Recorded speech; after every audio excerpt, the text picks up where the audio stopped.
Y para cerrar este acto, le vamos a dar la palabra al secretario de organización del PIT-CNT, Enrique Méndez.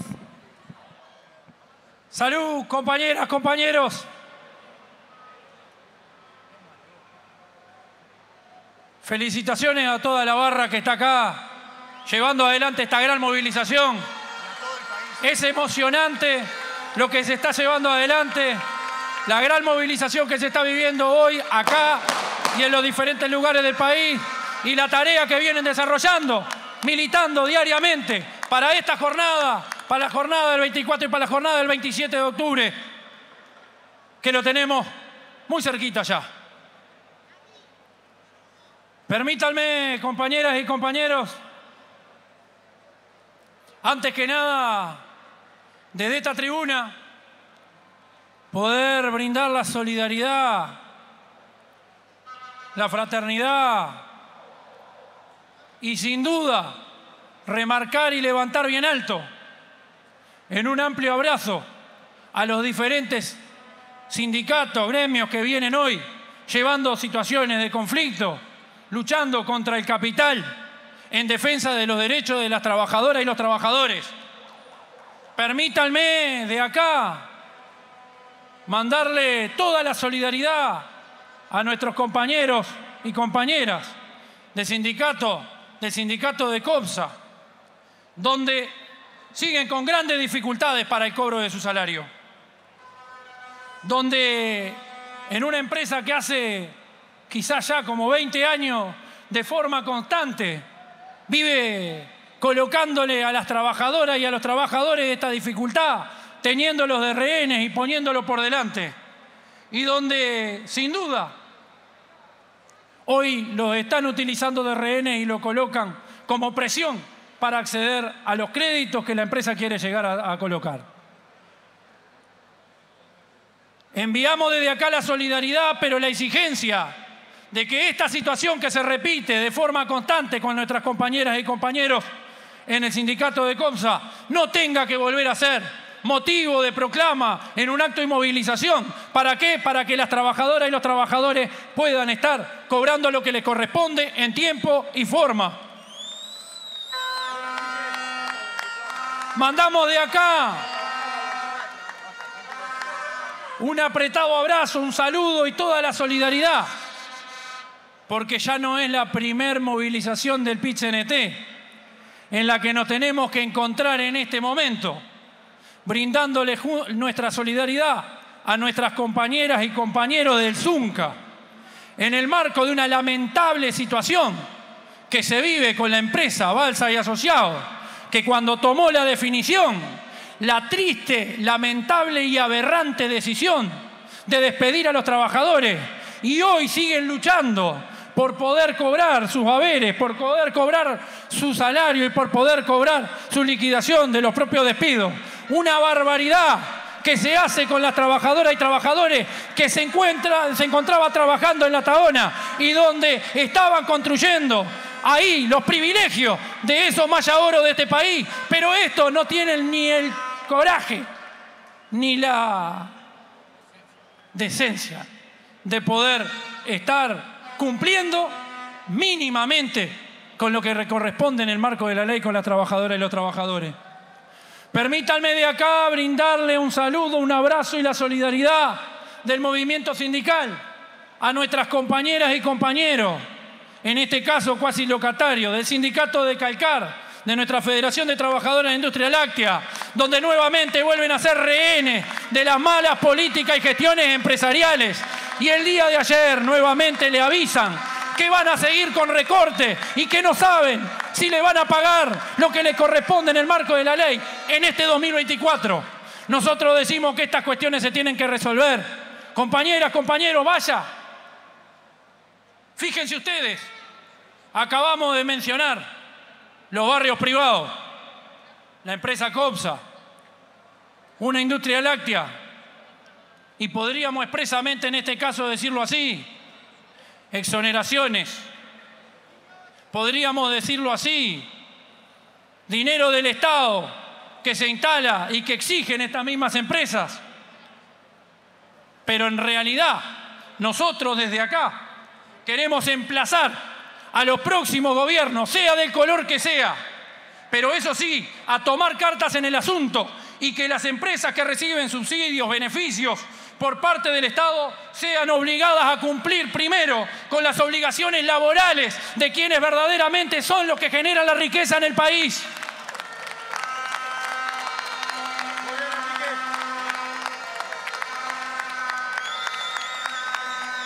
No me quiero olvidar de nuestros compañeros que por allá, en Cardona, se encuentran luchando contra una empresa multinacional, Lactalis, Parmalat, que viene en ese proceso de desindustrialización y de tratar de llevar sus producciones en otra frontera.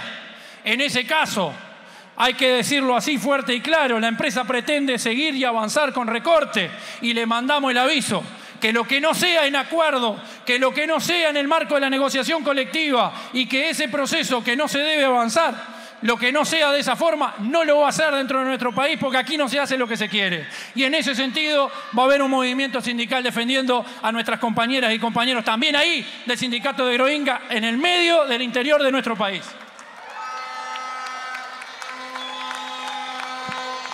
Pero bueno, compañeras, compañeros, estamos en tiempo de campaña electoral. Estamos escuchando el mundo de las mil maravillas, pero en realidad tenemos que decírselo así, la realidad es mucho más dura que la que nos muestran en las tandas televisivas, en los spots publicitarios o la que ponen en las radios. Algunos sectores muy pudientes del país, reflejados en algunos sectores coalicionados al frente del gobierno, no hablan de los más de 550.000 uruguayos y uruguayas que la pasan muy duro y ganando apenas 25.000 pesos y menos. No hablan en esa campaña electoral ellos expresamente de aquellos más de 300.000 uruguayas y uruguayos, aquellos centenares de miles que viven y sufren la informalidad en nuestro país. Hablan expresamente de Alicia en el País de las Maravillas, desarrollan una campaña sin ideas, sin pasión, que no ayudan absolutamente en las verdaderas necesidades de la gente. No hablan expresamente de cómo llenar la olla, ni brindan soluciones para cómo se va a poder llegar desde los sectores trabajadores y trabajadoras, jubilados, pensionistas, a poder pagar el almacén a fin de mes. Esta campaña está hablando de frivolidades, está hablando cuestiones que son hasta de bobadas, se podría decir, desde los sectores que administran la gestión. Y no de resolver esos problemas. No hablan de la pobreza de la gente, no hablan porque les da vergüenza hablar de nuestros gurises cuando tienen que enfrentar la aberrante situación de la pobreza infantil que se vive en nuestro país. Esas verdaderas dificultades, esa profundización de la pobreza infantil. Y para muestra de esto, compañeras y compañeros, la propia ministra de Economía reconoce que está costando que esa cifra de la pobreza mejore. El nivel de pobreza es superior al de 2019 y aunque lo quieran minimizar, se trata de más uruguayos y más uruguayas. Se trata de hogares con niños y niñas a cargo. Y según CEPAL, ojo, no lo dice el PIT-CNT.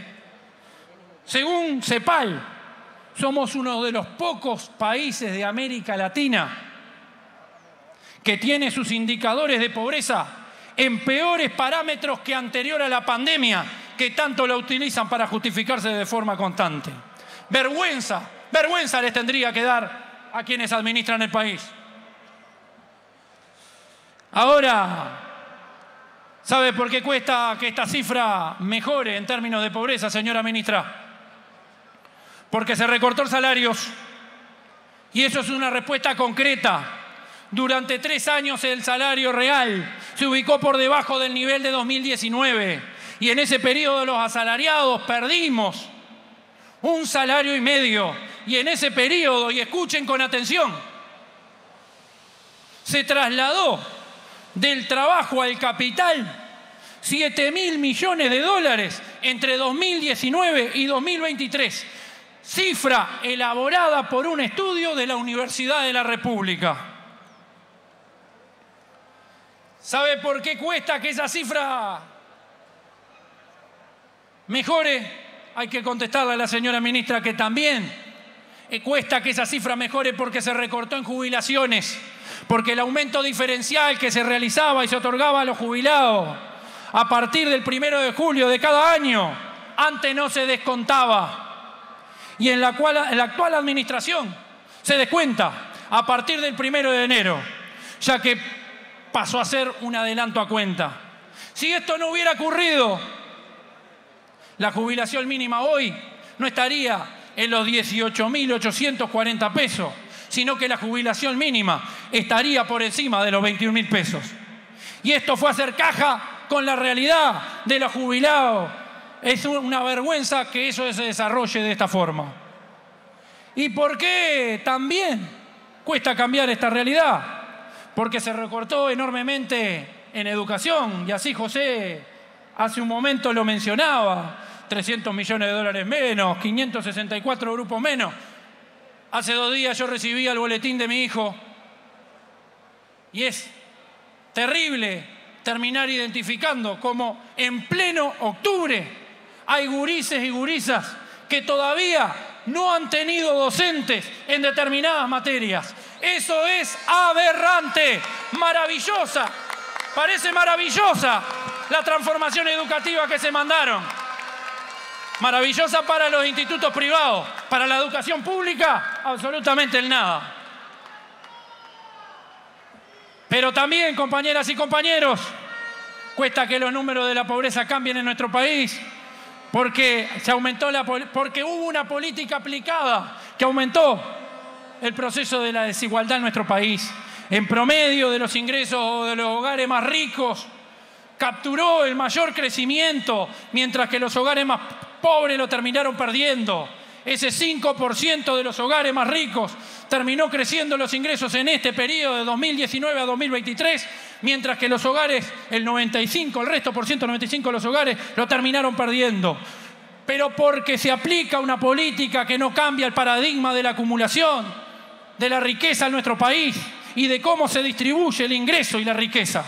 Y porque seguimos en nuestro país donde el 2% más rico tiene más que la mitad de la riqueza de todo nuestro país. Porque realizaron cambios y por eso estamos acá movilizados. Porque realizaron cambios en el marco de la ley de la negociación colectiva en contra de los sectores de trabajadoras y trabajadores. Porque desmantelaron las políticas sociales. Porque avanzaron hacia una reforma de jubilaciones y pensiones que hablaba expresamente de financiamiento para la seguridad social. Y ese financiamiento lo sacaron pura y exclusivamente del sudor de las trabajadoras y de los trabajadores, con recorte. Díganos en qué benefició al BPS que universalicen las AFAP. Díganos en qué benefició al BPS que a las trabajadoras y a los trabajadores, cuando quedan desocupados, las AFAP les sigan cobrando comisiones de sus ahorros previsionales. Hicieron recortes en salud pública y hoy hay gran dificultad para acceder a medicación y hay gran dificultad para acceder también, así, a especialistas. Y sin perder de vista que en medio de nuestra plataforma para nuestro paro el día de hoy hablábamos también del trabajo y el empleo. Y no podemos perder de vista la pérdida de calidad del empleo, en lo que no hemos avanzado y que en realidad estamos cada vez peor. Cada vez más ocupados sin horario de trabajo, cada vez con jornadas más largas de trabajo, cada vez esos ocupados esperando con su motito para llevar un pedido a la intemperie y en condiciones de seguridad complicadas, y vaya qué locura, para después ser evaluados por un algoritmo. Trabajadores que además no son considerados asalariados o dependientes, sino asociados, forma de fraude laboral que no les permite gozar de los derechos inherentes del trabajo. Y en este periodo, compañeras y compañeros, se legisló para eso a través de la llamada ley de aplicaciones. Legislaron la precariedad. Esa es la realidad.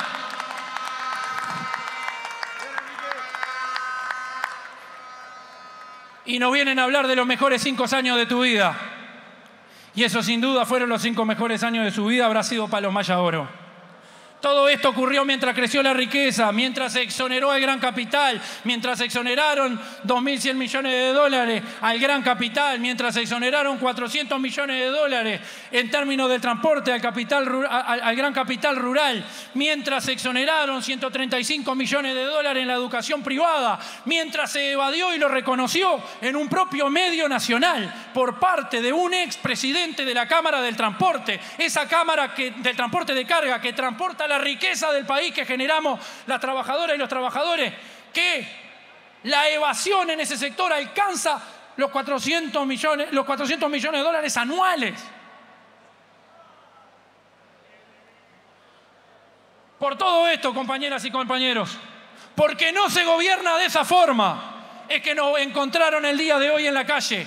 Es porque nos han encontrado reivindicando siempre los derechos de las trabajadoras y los trabajadores y porque nos van a seguir encontrando en esta tribuna, en este estrado, en estas movilizaciones.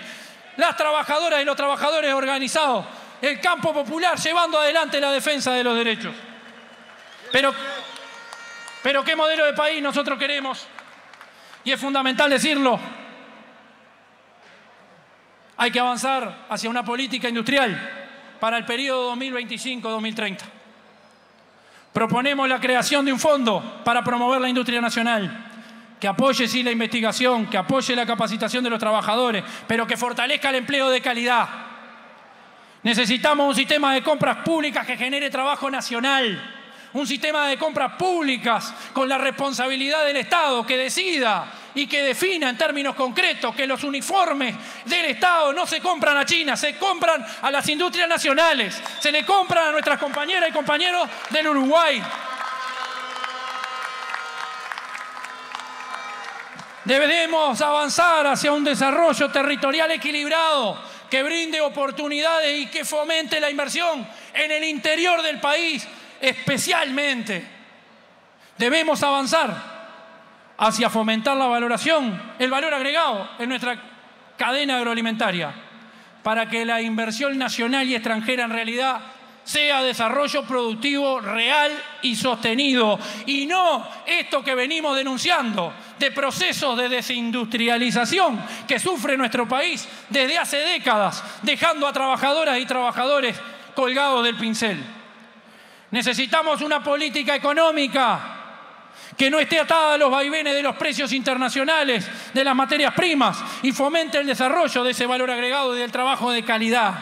Antes de pensar en desindexaciones, compañeras y compañeros, van a tener que pensar en un plan nacional que genere puestos de trabajo de calidad y mejora del salario, que piense en políticas de Estado frente a los cambios del mundo del trabajo, de las nuevas tecnologías, de la automatización, avanzar hacia la reducción de la jornada laboral y una ley de 40 horas semanales con pago de 48, con nuevas formas de aporte de las nuevas tecnologías que terminan desplazando puestos de trabajo a nivel impositivo y a nivel de la seguridad social, con medidas de protección social para nuestras compañeras y compañeros. Es por eso que, como dijimos el 1 de mayo, y aún sin respuesta, hacemos un llamado a un diálogo social para generar una estrategia nacional para el desarrollo que cuente con todos los actores políticos y sociales y que piense en el futuro del país a 20 años, más allá de las coyunturas electorales. Compañeras, compañeros, ya para iniciar la recta final, estamos, como lo decía Nathalie, en esos últimos 11 días.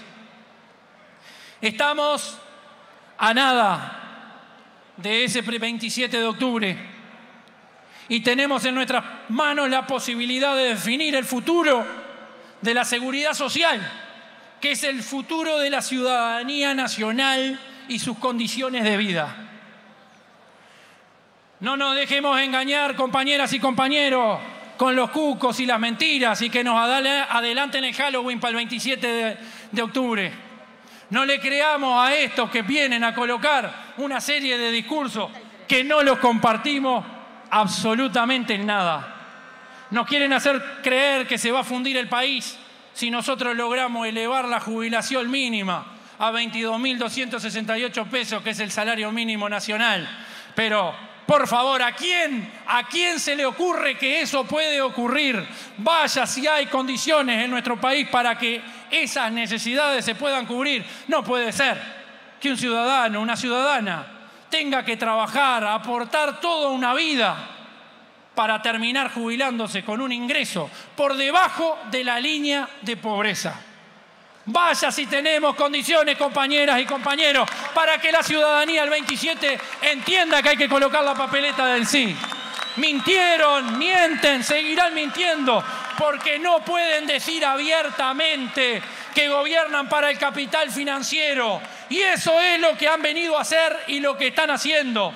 El sistema de AFAP, impuesto hace 28 años, nos prometió jubilaciones dignas, nos prometió 20.000 maravillas. Y en realidad lo que han otorgado son jubilaciones de miseria. No lo decimos nosotros, lo dicen los propios datos del Banco de Seguro del Estado. Ya lo hemos mostrado, compañeras y compañeros. No nos dejemos asustar. El dinero depositado en las AFAP va a ir a un fideicomiso como aporte previsional con nuestra trazabilidad laboral y nadie va a poder percibir menos que lo que iba a percibir en el sistema anterior, pero la gran mayoría va a terminar percibiendo más. No nos dejemos engañar. Con esta reforma no pierde nadie de la ciudadanía. Van a perder el capital financiero de las AFAP, que son las que verdaderamente ya han acumulado mucho con el sudor de las trabajadoras y los trabajadores.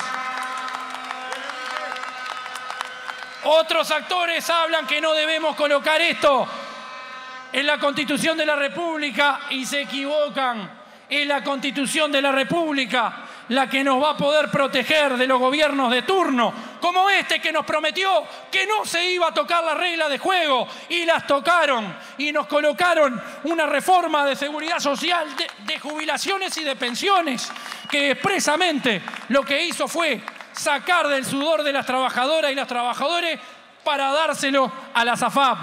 Compañeras, compañeros, basta de lucro en la seguridad social. Se les termina la fiesta que le pagamos las trabajadoras y los trabajadores.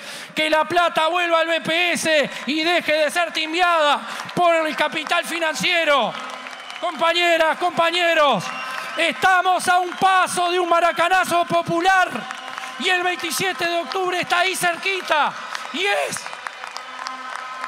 nuestra responsabilidad de poder militar minuto a minuto, día a día, de hablar con nuestras vecinas, con nuestros vecinos, de hablar con nuestra familia, de estar trabajando constantemente y lograr de esta forma, primero, el 24 de octubre a las 18:30 horas en Avenida del Libertador, para llenarla de pueblo en el acto de cierre de campaña, para vernos las caras todos ahí y dar el mensaje claro de que el 27 de octubre vamos a llenar las urnas de papeleta blanca del sí.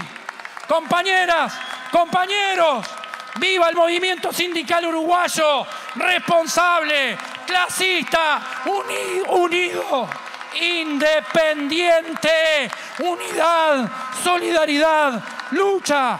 ¡Viva el PIT-CNT! ¡Vivan las trabajadoras y los trabajadores!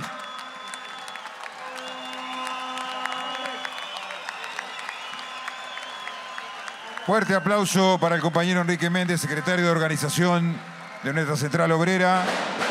La invitación quedó hecha.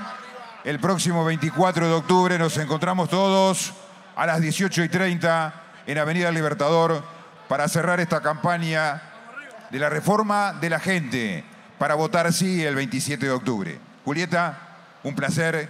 trabajar contigo. Nos despedimos y nos reencontramos en cualquier momento, hasta el 24 y hasta el 27. Que pasen bien. Sí, muchas gracias por acompañarnos y a su vez recuerden que el 27 de octubre hay que llenar las urnas para que el destino del Uruguay vuelva a ser escrito por la mano de obreras y obreros. Chau.